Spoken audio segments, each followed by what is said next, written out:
Hi everyone, it's Gary here with my July blog, and since last month I think I blogged early part of the month, so at that point I was in a bit of a kind of downtime. I was sort of a little bit demotivated and easily distracted, so I did spend quite a bit of time on the patio enjoying the sunshine. But I did do one thing. I took a trip down to London to actually go to collect the garments that were on loan to the Fashion and Textiles Museum for the Outlaws exhibition. And while I was there, I'd arranged to be interviewed by the lady that collaborated with Martin Green from Vision from the museum, called NJ, to do a short interview about 80s club culture, which it was nice to be asked and give a little bit of the Birmingham flavour of what was happening at the time. On my way home, part of my plan while I was in London, not to waste the opportunity, was to go and see the Lee Bowery exhibition, which is still on, and I can absolutely, totally recommend it.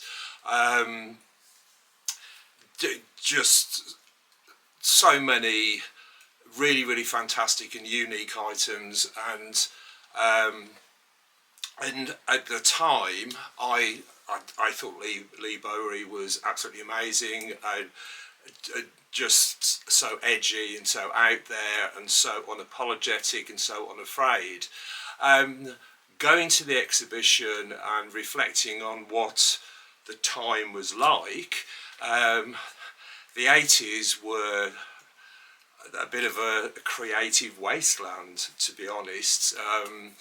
And certainly people like Lee Bowery and that group of people certainly pushed creative levels far beyond what I'd ever seen as a youth. And the thing that I did reflect upon, which was, say at the time, there was no money around. There was and these people, these creatives, did it with virtually nothing. So having been given the opportunity to look at some of these things very closely, the craftsmanship and skills and in sheer inventiveness in these things were just quite remarkable. It was absolutely amazing to see the Generations of Love video on such a huge screen. I remember seeing it when it came out, and again it's something that I hadn't appreciated its value in creativity at the time, and it's certainly something.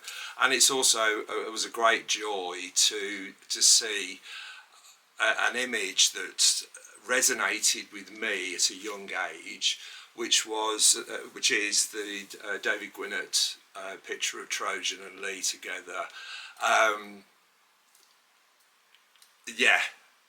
It moves me. And there's a few pictures that I've seen in the real world, and it's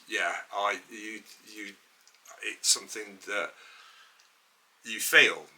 Well, I do, and I'm a big fan of David Gwinnett's work. And his book, The White Camera Diaries, certainly a good read. There's some great pictures in there, and there's I have met him a couple of times in the real world, and I have had the opportunity to tell him that he was an inspiration to me, because in the book, and there are a few pictures which the critics would say are technically imperfect, or this or that, or I think they would focus on the negative aspects of the image. But there is one of Rupert Everett, and there's a little story attached to it that his camera back was dropped off, and I think it was reattached incorrectly, so the image was not correctly exposed and it's not in focus. But hey, you still get the story, and that was one of the things that I've strived to do with my own photography. So yes, what's happening now?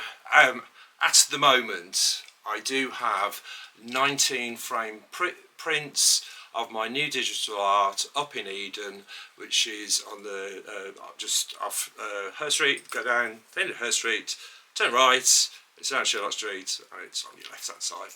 Great new venue. I really like it. There's some really lovely outdoor spaces, and yeah, they've been Gary and Cal have been great, allowing me to have my prints up on the walls, and there is QR codes that you can scan, and it will take you to the appropriate page that they're on if you want to see them further. They're on my website, and they're the cityscapes prints and fetish prints. And one of the things that I particularly enjoy that I can do, or that I like to happen to me, is things happen organically. So I've made a really conscious decision that it's all going to be, what I'm going to do is I'm going to try and take this meandering route and see where it takes me, I don't want to, I'm not a calculating person. I haven't got a huge plan. If anybody thinks I have, they're completely wrong. I'm making it up as I'm going along. However, yes, on my new pages of my digital artwork, there are a couple of images that have got a secret message hidden in them. So if you're as old as I am, you might remember a book called Masquerade by Kit Williams, and his book was all illustrations which gave you a route to a prize. Mine's a little much less complex than that, but however, I have found in my montaging process I am able to hide things in plain sight sometimes. So if you're up for the challenge, have a look. You never know what you might find. So yes, that's my the imagery at the moment, and I'm also going on the route, as I say, seeing things in the real world, and to be in the real world, a real actual physical thing, a physical print in Eden, for me is absolutely fantastic. It's a great, for me, it's a great step forward. And I have been approaching galleries over the last, well, it's coming up for about a year, and yay, thanks to all the responses that I haven't had from most of the galleries. You've showed absolutely zero interest in me, so it's fired my spirit up a little bit further. And I was very bold with a lady that I saw a week and a half ago, and I have pitched to them, and I'm just optimistically waiting for a response. I thoroughly enjoyed our meeting. It was hilariously funny at times, and the location was something that related back to my 80s past, and there was a little story. Apparently, when it was being converted, it used to be a club near Colmore, just on Colmore Circus. I can only remember it. I think it was called Legends, but I don't ever remember seeing a name or what have you. But I remember it was a bit of a dodgy destination to go. You had to know people to get in there. I found somebody that went, and I could use their name on the door when they were saying, "Who do you know?" And it was a bit of a dump, but hey. But apparently, when they came to convert the, I presume, dance floor area, there was all bullet holes in the walls, and that sounds about right, really. So anywho, so yeah, that's one thing that I'm waiting to do. So when I hear anything, I will let you know. And yesterday, and this is something that was going back a couple of months, I have submitted 3 pieces to a gallery selection for an exhibition later on this year in New York. I submitted 3 and I've had a response about one of them. They're wanting to know more about the image and more about me and my journey and what I'm up to, and it's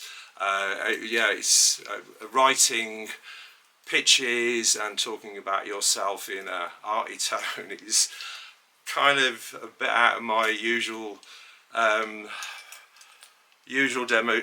demographic, out of my box area, because I kind of, I'm not a great enjoyer of writing things.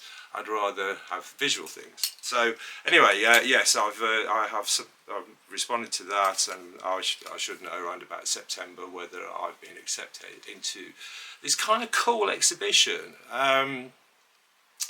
Then, right, what else is coming next? I've had there has been a meeting between myself, Mark Sherrington and Chris Gard, and we are aiming to put on a multimedia event at Eden, and it will be autumn time.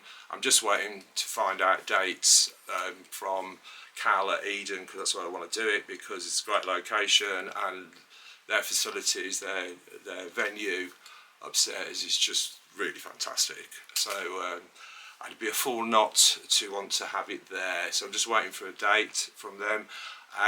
It's likely to be a Thursday, the last week or so of September or early October, and I am working alongside Mark and Chris to present something that is entertaining, might clutch a few pearls, which will be fantastic, show things that are visually interesting, and at the moment we do have a video of their cover of Erotica, which is on my YouTube channel, which I'm super proud of. I really love it, even though when I watch it now I can see a little couple of things that I really wish, maybe I should change. At the moment I'm working on a video for Justify My Love, and I've actually posted a little bit of a teaser. We are just waiting for a really good vocal mix to come along, and then I can piece it all together, and so far what I've got I really like. So yes, there's that. And what else has been happening? So yes, 4 years ago I got involved with a project which is this, and it is 100 portraits and interviews of LGBTQ and voices. Went to the sort of launch of it at the Disability Festival in Aston, and I was there when Flynn presented it to the world, and the copy is fantastic. It's such a great read, and one of the most fantastic thing is that I do know several of these people in the real world, and it's like, that was such a coincidence, because I only heard about it from Kakan, who told me, suggested to me that I'd like to get involved. Would I like to get involved? And it was a great experience. Poor Flynn had to, not tolerate trying to unravel a story out of all my ramblings, and we sat just out somewhere off Colmore Row, and it was a really busy day. There was a lot of traffic going on, and but it was great to be asked to contribute. I do hope I've said something interesting. It's a little bit bonkers. Yeah, some of the stuff is a little bit bonkers, but if you know me, you should expect that. And yeah, there is my Captain Kirk story. Highly recommended, and it's an authentic resource, which again is something I never ever would have expected in my life, to be part of an official guide to being queer. So yeah, then one last thing. I know I've gone over my little timer thing, and I'll shut you down a little bit soon. 5 years ago, I think it was yesterday, was the last time that there was the last time that Patty Bell, the absolute legend Patty Bell, was at the rag market for the Tuesday Club. Yeah, there was me, Jolie, and I think it was Sarah that was there. And yeah, we had it was so nice to see Patty after lockdown. Very, very sad that it was my last time that I would see her, because she passed last year. But remembering Patty, what an absolute inspiration the lady was. I'm super proud to be part of her world, and she was such a great supportive person, and she was very, very encouraging to me in my early days of getting stuff out to the public, because it's not something I used to do in the past. So yeah, very proud to have known Patty. Very, very much missed. The Tuesday Club was just such good fun, and it's something that I really, really miss. But we need some, I believe, us weirdos, freaks and uniques and whatever, ragtag, ragamuffins, shirt pads, foot lifters, no, foot pads and shirt lifters. She was great at bringing those people, and not forgetting it was actually Mike Horseman that started the Tuesday Club. So for me, that era will constantly be fondly remembered for reconnecting with people that I'd not seen for many years, getting to know some people much better than I did do. It's sad that it's all fractured, because seeing people in the real world is just great. So anywho, on this unusually wet Tuesday in Birmingham, I'm going to go off and have a cup of coffee. Bye.